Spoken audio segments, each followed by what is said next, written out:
My name is Mundo, and today we're going to talk about how I got paid $18,000 to buy a piece of real estate. That's not a mistake. I literally got paid $18,000 to buy real estate. I didn't put 20% down. I didn't use credit. I literally got paid to buy this property, and today we're going to dive in and I'm going to show you exactly how we did it. My name is Mundo Sanchez. I joined SubTo. Well, first I joined Gator around April of last year. And then shortly after that, I came into the community and just saw so much value, and it became a no-brainer to join SubTo. I work as a CFO during the day of a trucking company, so highly leveraged industry. I deal with banks on a daily basis, and I witnessed firsthand on a pretty regular occurrence, how banks take your firstborn and your kidney and all the above. And so when I saw him pace and what he was doing as far as creative finance, I was like, that is a better way of scaling. And so I joined SubTo, done a few creative finance deals. None of those would have happened without joining SubTo. The first creative finance deal I did within joining SubTo was a Morby Method, bought 2 properties, then did a seller finance deal. And the deal that just closed on just a few minutes ago was a Morby Method, and that one had a lot of challenges. Even in the beginning, when we got this under contract, someone reached out to me because they knew that I've done Morby Method, so this came from a wholesaler, but the wholesaler they were pretty good friends of mine. And I was at a Mexican restaurant drinking a margarita with the family. I got a text telling me about this Morby Method deal. They asked me if I was interested. And I was literally at the restaurant just scrolling through, did some quick 5-minute napkin math underwriting. I was walking through what the seller carryback was going to be, and I made a pretty critical mistake. I'm going to blame it on the margarita. I was walking through how much I was going to get in the carryback and then kind of deducting all of the closing costs and PML fees and all that stuff as part of the deal. And I was doing the math and I was like, man, I'm gonna walk away with like $70,000. Like, this is a no-brainer. So I just jumped on it and I was like, yep, I'm taking that deal, it's mine. Going through my normal underwriting process, and I very quickly realized that my math was very, very wrong. And I didn't account for, the PML funds appropriately. And long story short, I was gonna need like $30K to close the deal. So then I was like, okay, well, I definitely wasn't gonna say yes, knowing that I was gonna have $30K into the deal. And so just rolled up my sleeves and started thinking creatively. It's like, how can I make this go away? So there's a $15,000 assignment fee. Made that go away by making the wholesalers 25% partner in the deal. So that made my assignment fee go down to 0. And then once we did the inspection, we probably came up with a number around $30,000. Like, if we just went in and did everything start to finish, which is, not gonna happen. And we were able to negotiate with the seller to give us a $15,000 seller credit. And the way we structured that was a seller credit on the first transaction of $8,000 and a seller credit of $7,000 on the second transaction, because the lender would only allow a seller credit up to 3%. So that's why we split it into 2 transactions, 1 on the front end and 2 on the back end. And there was plenty of challenges throughout this whole deal. The lender was not communicating regularly, constantly following up with them, asking, hey, what else do you need? What else do you need? And they're like, yep, we got everything we need, we're good to go. In the beginning, before I even opened escrow, I showed up to the title company's office because it was local in Indianapolis area. It was only like 30-40 minutes from my house. I showed up, brought the donuts, talked to everyone on the staff. I walked them through the deal. I walked them through the paperwork. I went through at a very granular level everything we were gonna do with the holdback and everything. One thing that worked for me that I learned as a lesson from the prior deal, so in the first 2 properties I bought as a Morby Method, I did not get the escrow holdback instructions signed until right before closing. And what happened there is that left a window of opportunity for the seller to come back and renegotiate with me. So I should have done that on the very front end when I got the deal under contract, which is what I did this time. So last time, I got final loan approval, and then I went to the seller, hey, here's, it's time to sign the holdback and then the release instructions. And then he started going back and asking me for more money, knowing that, he had the power in that situation, because without those documents, I couldn't close on the deal.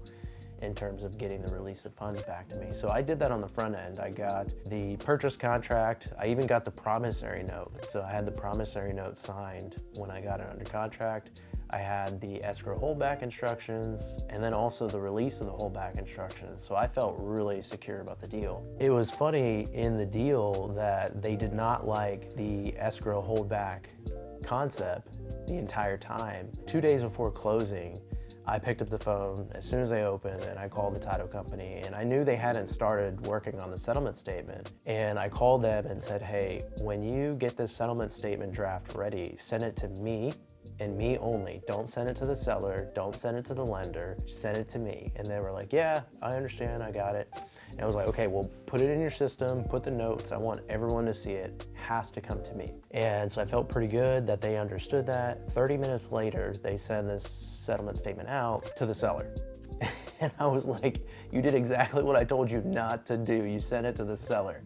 And luckily I was transparent with the seller the entire time, so it really wasn't a big deal. And they were gonna see it eventually anyways, is how it was structured. And we went through 7 different iterations of that settlement statement before it was actually finalized. So numbers were moving back and forth between a 2 or 3 day period. But then an hour later, they sent the settlement statement to the lender, and it had the terms escrow holdback on there, which is the very thing that they told me that they would not approve, and they made me do a refinance so that way escrow holdback wasn't on the settlement statement, but they sent that to the lender. If you ever want to learn how to kill your deal, go ahead and send a settlement statement to your lender that says escrow holdback. So I saw that get sent and I was like, whew, this is about to be a really interesting day. And I was concerned that the deal was going to get killed.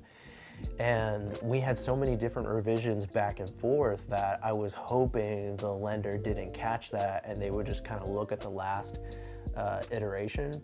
And of course I picked up the phone, I called them. I need to make very clear to you that the settlement statements need to come to me and me only. And they continued after every iteration sending it to the lender. Every email that I was seeing throughout the day with the lender copied on, I was just sitting there cringing, just hoping they didn't put the incorrect information on there. And the lender actually went back and looked at all the revisions, highlighted what the escrow holdback was, and they were like, what is this? And luckily we were able to get the title company to kind of quote unquote take the fall for that one and say it was a mistake, so we were able to smooth things over. But that was a pretty critical mistake in the transaction that I thought the deal was going to be dead. And then immediately after that, I made them completely separate communication through the escrow file numbers, and that was probably a mistake. I should have done that on the front end where we had transaction 1 and then transaction 2, completely separate file numbers, making sure that communication was completely separate. That was one thing that we did, after that point forward that helped kind of keep communication clear, because title companies are, for the most part, used to keeping communication streamlined to just their file number internally, right? Because you don't want to be sharing information that's not related to the transaction. So once we did that, that put us on a better path for communication. But boy, every email I got after that, I was literally just cringing. So that was a very interesting day, and we ended up, able to close on it and everything was okay, but definitely some good learning lessons in going through that struggle. There was a path for me to take. One was a path of transparency, and to just pick up the phone and explain to them, like, look, we've talked about this deal. This is what I'm trying to get done. How can you help me structure the paperwork in a way that makes you guys as a title company protected, but also helps me get the deal done? So that was path 1 as far as the transparency route. Path 2 is I could have done my second transaction with a different title company and not have told them exactly what was going on in the first transaction. That could have been a viable option, and to me, everything I've always done has just been leading with transparency.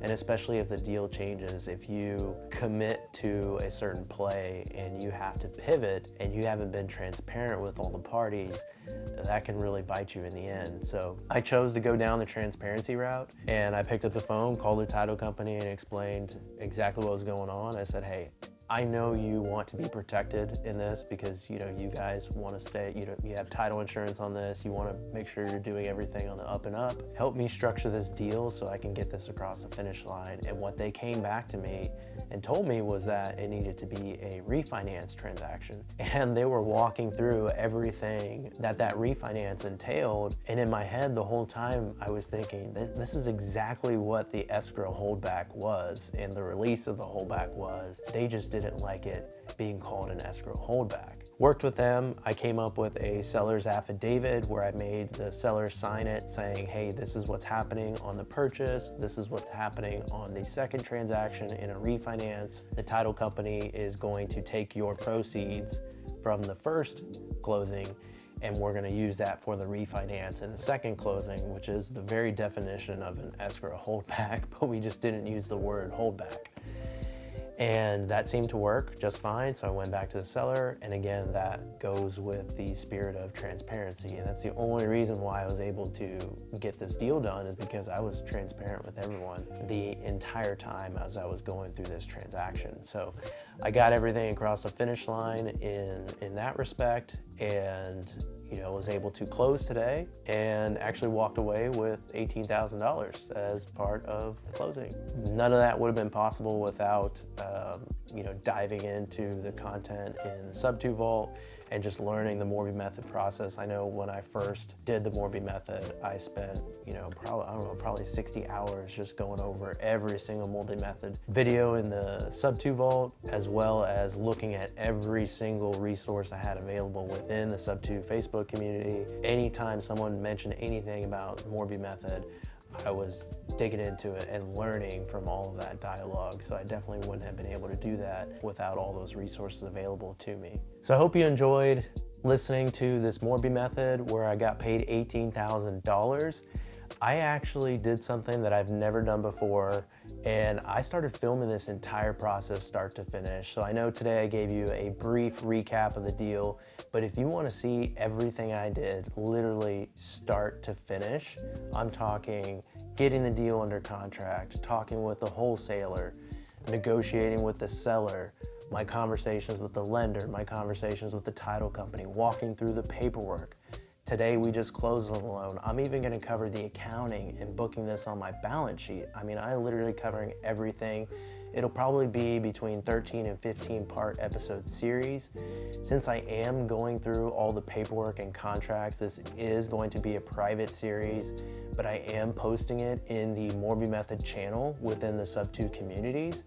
So if you want to learn everything start to finish and follow along so you can do Morby Methods yourself, definitely check out all those videos. If you want help taking down Morby Methods, I have a TC company. We help clients take down Morby Method deals all the time. Feel free to reach out to me. And then also check out my YouTube. It's Mundo_Sanchez, pretty easy. And again, thank you for watching, and I hope to see you take down Morby Methods in the future.